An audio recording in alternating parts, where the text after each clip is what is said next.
जय हिंद क्रोड़ी सिंह जी। जय हिंद। बहुत बहुत शुक्रिया समय देने के लिए। Thank you sir. जय हिंद राजेश जी। शुक्रिया सर, आपने समय दिया। दरअसल एक बड़ा अहम इशू है जिसके ऊपर मैंने आपके साथ बातचीत करनी है। हम विश्व गुरु हैं और हमारे प्रधानमंत्री जहां भी जाते हैं कहीं ना कहीं उन्हें उस देश का अवार्ड मिलता है और देखकर दिल बड़ा खुश होता है। लगभग मुझे लगता है कई देशों में, मैक्सिमम देशों ने हमारे प्रधानमंत्री मोदी को अवार्ड किया है, अपने देश का सर्वोच्च अवार्ड दिया है। लेकिन यहां पर हम देख रहे हैं ईरान अमेरिका जंग में पाकिस्तान जो है वहां पर मध्यस्थता करवाता नजर आ रहा है, सीज फायर कराता नजर आ रहा है। भारत वहां पर कहीं नजर नहीं आता है। इसके पीछे आप क्या कारण देख रहे हैं? विश्व गुरु हम हैं लेकिन मध्यस्थता पाकिस्तान करवा रहा है और हमारे विदेश मंत्री कह रहे हैं कि वो दलाली कर रहे हैं। तो इसका मैं चाह रहा था कि आपसे समझूं, क्या वाकई में पाकिस्तान दलाली कर रहा है और हम कहां पर हैं सर?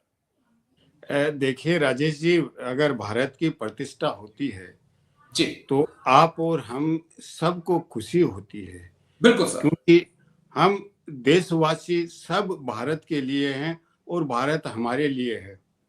लेकिन अभी जो आपने सवाल पूछा है, इसके लिए मैं एक बुनियादी बात कहना चाहूंगा। भारत और अमेरिका ट्रेड डील को लेके बातचीत सामने आई जी और हमारे मीडिया 10 दिन तक बातचीत डिबेट कर रहा था। हमारे रूलिंग क्लास हैं, जिसमें मैं अपोजिशन वाले और रूलर्स जो गवर्नमेंट वाले हैं दोनों को लेता हूं, वो भी डिबेट कर रहे थे। मैं उस समय भी एक सवाल खड़ा कर रहा था कि डील है कहां जिस पे आप डिबेट कर रहे हो। उसी तरीके से अब जिस नेगोशिएशन की बात कर रहे हैं वो नेगोशिएशन है कहां। ये ट्रंप की एक ट्रिक है। ओके। और ट्रिक इसलिए है कि अमेरिका की जनता को यह एहसास दिलाना है कि हम मानवीय संवेदना रखते हैं, हम ईरान से लड़ना नहीं चाहते हैं, ईरान समझौता नहीं करता है, ये प्रूव करना है। एक तो ये है क्योंकि ट्रंप की पॉपुलैरिटी बहुत ज्यादा डिक्लाइन हो गई है और नवंबर का चुनाव लगभग हारने के हालत बन गए हैं। जी दूसरा यह है कि दुनिया को, वैश्विक समुदाय को और मीडिया को बिजी करना है कि वो इस पे डिबेट करते रहें, क्योंकि जो 15 पॉइंट की बातचीत कर रहे हैं, जो फिल्टर होके पॉइंट सामने आए हैं, उससे ऐसा लगता है कि वो पॉइंट्स तभी हो सकते हैं जब ईरान हार मान ले और अमेरिका अपनी जीत डिक्लेयर कर दे। अगर ईरान हार नहीं मानता है तो ये पॉइंट किसी भी रूप में एक्सेप्टेबल नहीं होंगे। और ईरान का अभी हराना मुझे बहुत मुश्किल लग रहा है। ये सही बात है कि अमेरिका और इजराइल के पास सैन्य शक्ति बहुत है, तकनीकी दृष्टि से वो बहुत एडवांस हैं, लेकिन ईरान केवल राष्ट्रीयता का जुनून है, रणनीति है। केवल उसके बेसिस पे ईरान अमेरिका और इजराइल दोनों को कॉर्नर कर रहा है। तो एक तरफ तो ट्रंप साहब नेगोशिएशन की बात कर रहे हैं और जो पहले 4 लोग थे जो वार के लिए तैयार लगे हुए थे, जैसे कुशनर है, रूबियो है, विटकोफ है और हेक्सेट है, उनको कॉर्नर करके वाइस प्रेसिडेंट को जिम्मेदारी दी है। क्योंकि अब ट्रंप ने वाइस ये प्रेसिडेंट जेडी वेंस, लेकिन पाकिस्तान भी तो आ रहे हैं ना सर, जेडी वेंस पाकिस्तान भी आ रहे नहीं, हैं। पाकिस्तान आने का मतलब ये नहीं कि कोई समझौता हो रहा है। पाकिस्तान ओके, आना तो अलग चीज है। मैं दूसरा पहलू जो मेरा है, या तो समझौते की बात करने आ रहे हैं या फिर ग्राउंड ऑपरेशन के लिए कहीं ऐसा तो नहीं कि पाकिस्तान से बस आर्मी बस की उसी मांग पे करेंगे? राजेश जी, उसी पे मैं आ रहा हूं। ओके। अमेरिका को इजराइल ने ट्रैप कर लिया और ये ट्रंप ने एक्सेप्ट भी कर लिया। 5 दिन वो क्रेडिट ले रहे थे, बाद में कहा कि मेरे को तो इन 4 लोगों ने, जो 4 मैंने अभी नाम बताए, उन्होंने फंसा दिया। क्यों? उन्होंने कहा कि ईरान अटैक करने वाला है, इसलिए मैंने डिसीजन लिया। तो अब ईरान ने पाकिस्तान को स्ट्राइक नहीं किया, बाकी मिडिल ईस्ट के कंट्रीज को किया। दूसरे जो वेस्ट एशिया के कंट्रीज हैं उनके पास कोई सेना या सैन्य साजो सामान नहीं है, जो कुछ है वो अमेरिका का है। पाकिस्तान और टर्की 2 मुस्लिम देश हैं जिनके पास सेना है, जिनके पास अपनी मजबूती है तकनीकी दृष्टि से। तो टर्की डिप्लोमेटिकली बड़ा साउंड है, वो आसानी से ट्रैप में नहीं आएगा।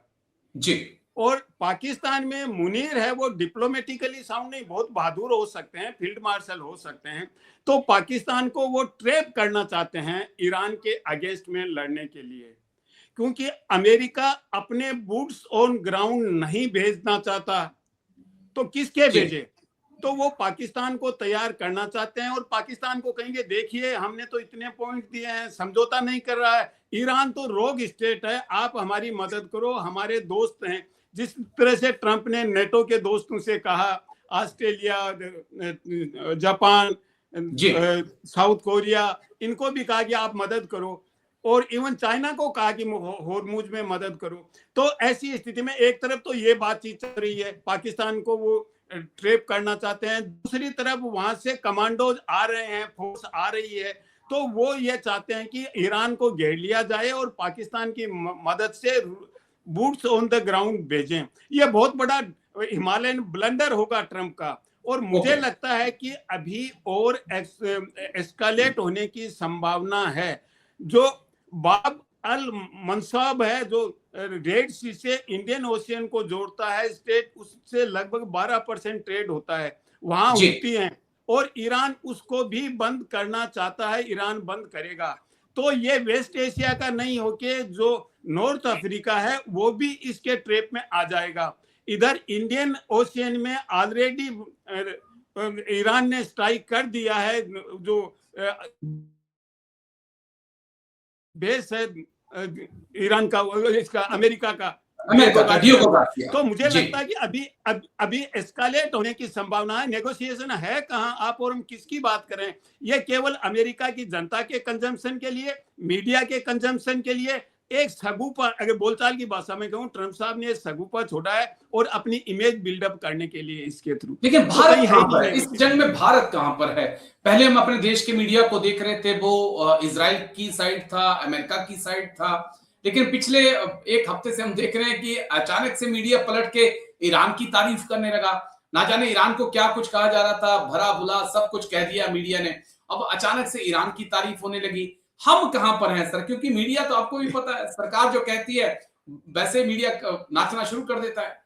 देखिए राजेश, ये बहुत बड़ा बुनियादी क्वेश्चन है, और इसमें भारत की नीति की जो दो विशेषताएं थी, डी हाइपेनेटेड पॉलिसी और स्ट्रेटेजिक ऑटोनॉमी, उनकी अग्नि परीक्षा हो रही है। और इसमें दो इश्यू बड़े हो रहे हैं। एक तो ईरान के 3 जहाज जो स्मगलिंग का तेल था, वो और वो तेल का काम करने वाला था जुगविंदर सिंह बराड़, दुबई बेस्ड बंदा, वो तेल बेच रहा था ब्लैक में, समुद्र के बीच में छोटे छोटे जहाजों को, उसको इंडिया ने पकड़ लिया है। ईरान ये कहता है कि आप हमें वो जहाज दीजिए, ईरान के जहाज हैं।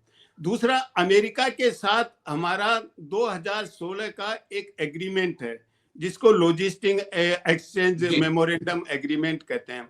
उसके तहत हमें अमेरिका को हमारे बेसेस प्रोवाइड करने पड़ेंगे, अमेरिकन सेना के जहाज वगैरह को। लेकिन उसमें एक क्लाउज है जो इंडिया के लिए बहुत बड़ी डिफेंस है, क्योंकि उस एग्रीमेंट से ऑटोमेटिक अमेरिका को राइट नहीं मिल जाता, क्योंकि भारत तो लॉजिस्टिक फैसिलिटी के लिए अमेरिका में जाने से रहा, क्योंकि वहां कोई भारत लड़ाई नहीं लड़ेगा लैटिन अमेरिका में और वहां पे मैक्सिको। अमेरिका को दुनिया में जरूरत है, तो ये तो अमेरिका के फेवर का एग्रीमेंट तो था, लेकिन इससे अमेरिका को ऑटोमेटिक राइट नहीं मिल जाते हैं। तो मुझे लगता है कि जो ट्रंप की और हमारे प्रधानमंत्री की बातचीत हुई, वो हुर्मुज को खुलवाने के लिए बात हुई, और वो जिस तरह पाकिस्तान को ट्रैप में लेना चाहते हैं, हो सकता है वो भारत को भी ट्रैप में लेने की कोशिश करे। जैसे अफगानिस्तान में लेने की कोशिश की थी, भारत को कहा था कि सेना भेजो, भारत ने नहीं भेजी। तो मुझे नहीं लगता किसी भी रूप में भारत अमेरिका के इस तरह से ट्रैप में आएगा। और भारत मध्यस्थता की बात आपने कही, तो इसमें आग में हाथ जलाने की तरह से है मध्यस्थता भारत की। उतना देखिए, मैं कहूंगा जो हकीकत है वो हमें एक्सेप्ट करें, भारत का इतना सामर्थ्य नहीं है। भारत अपनी इंटरनल स्ट्रेंथ को मजबूत करने में लगा हुआ है, और सामान्य लोकाचार की बातें, कूटनीति और संवाद से कॉन्फ्लिक्ट सुलझाया जा रहा है, यहीं तक है भारत। तो भारत मुझे नहीं लगता मध्यस्थता करना चाहता है या करनी चाहिए, करनी भी नहीं चाहिए भारत को इस स्टेज पे। और न भारत अमेरिका के, इजराइल के ट्रैप में जाएगा, वो भी मुझे लगता है। इतना तो हमारे डिप्लोमेट्स कॉम्पिटेंट हैं, उनकी कॉम्पिटेंसी है। तो मुझे लगता है कि भारत जो सोच रहा है वो उस हिसाब से मुझे सही लग रहा है कि मध्यस्थता, पाकिस्तान की मध्यस्थता का पाकिस्तान को ही नुकसान होगा। मैंने कहा नहीं, पाकिस्तान को ट्रैप कर रहे हैं, तो हम उसको दूसरे रूप में ले रहे हैं। आपने जो हमारे विदेश मंत्री के स्टेटमेंट को कहा कि दलाली, मुझे लगता है कि अपोजिशन वालों ने ज्यादा दबाव बनाया होगा गवर्नमेंट पे और रूलिंग पार्टी को, तो उन्होंने शायद टेम्पर लूज करके ऐसे पाकिस्तान को वो दलाली वर्ड यूज कर दिया है। अदरवाइज वो बहुत ही सीजन डिप्लोमेट है, ऐसा वर्ड नहीं यूज करते, जो अच्छा वर्ड नहीं है डिप्लोमेटिक लैंग्वेज में। लेकिन किस कॉन्टेक्स्ट में पूरी बात आप और हमारे को नहीं मालूम है, क्योंकि अब जो बातचीत हुई अंदर ऑल पार्टी मीटिंग में क्या हुई हम कह नहीं सकते। ओवर राजेश। लेकिन एक पॉइंट, ऑल पार्टी मीटिंग में प्रधानमंत्री का नहीं होना, देखिए ये मीटिंग होने से पहले ना एलओपी ना प्रधानमंत्री, ये बड़ा इंटरेस्टिंग है। ना लीडर ऑफ अपोजिशन है ना प्रधानमंत्री वहां पर मौजूद है। देश में हो क्या?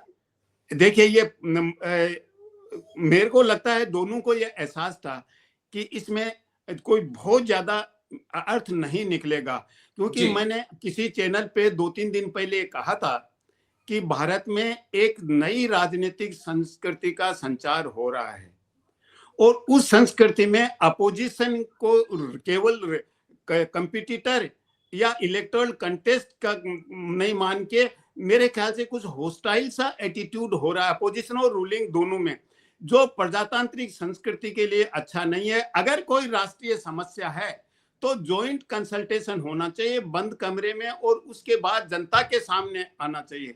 तो प्रधानमंत्री ने लोकसभा राज्यसभा में स्टेटमेंट दिया, अपोजिशन ने भी बाहर स्टेटमेंट देते रहे, गवर्नमेंट को कॉर्नर करते रहे। ये नहीं करके एक संयुक्त विचार विमर्श की संस्कृति हो, वो देश के हित में है। विशेष रूप से जब राष्ट्रीय संकट का कोई मुद्दा है या इश्यू है, घरेलू मामलों में कंपटीशन हो सकता है, उसमें एक दूसरे पे आरोप प्रत्यारोप लगा सकते हैं, जुमलेबाजी भी हो सकती है। लेकिन इस पे जो हमारी संस्कृति में, और इसके लिए देखिए मैं ईमानदारी से कहूंगा कि रूलिंग पार्टी की रेस्पॉन्सिबिलिटी ज्यादा है, उनको इनवाइट करना चाहिए, और वैसी परंपरा जो काफी लंबे समय से मुझे लग रहा है कमजोर होती लग रही है, उसको रीस्टेब्लिश करना चाहिए। ये भारत के हित में है, प्रजातंत्र के हित में है, और मेरे ख्याल से अब भारत की जनता के हित में। चलिए, आजकल भारत का हित कौन देखता है, इंडिया का हित कौन देखता है? आजकल तो पार्टियों के हित देखे जाते हैं सर। सच्चाई तो यही है, लोकतंत्र बुरी तरह से क्या कहें सवाल खड़े हो रहे हैं, और जिस प्रकार से सत्ता पक्ष और विपक्ष आपस में बहस करते हैं और जिस लेवल तक चले जाते हैं, वो हम लोगों को भी अच्छा नहीं लगता। लेकिन शुक्रिया, बहुत बहुत शुक्रिया करोड़ी सिंह जी, आपने समय दिया। थैंक यू इसके लिए। जय हिंद sir, take care. Thank you sir, thank you Rajesh, thank you sir.